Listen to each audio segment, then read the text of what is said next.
As you're probably aware as well, in 2005, the Montana legislature passed HB 540, authorizing $10 million in general obligation bonds towards the state's cost share on the rehabilitation of this same project, including the St. Mary Diversion Dam and conveyance works. This source of funding remains available because it was authorized by the state legislature, but issuance is contingent upon a federal cost-sharing agreement, which has not been completed.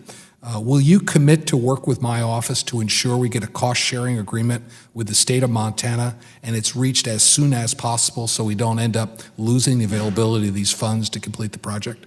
Look forward to working with you, Congressman. Okay, thank you.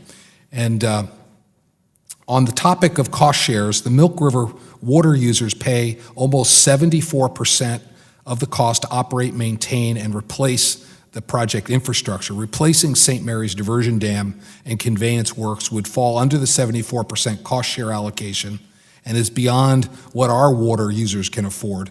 Under the current project, estimates of $40 million, the cost to replace the diversion dam is unaffordable by our constituents, and federal funding is really an essential component. This project, as I mentioned, is an international river project. It goes into Canada. There are tribal water rights involved. As I mentioned, it supplies water to over 18,000 citizens and produces enough food from the irrigation associated to feed over 1 million people. This is a critical plan. Will you commit to work with my office to ensure we can continue to rely on this project?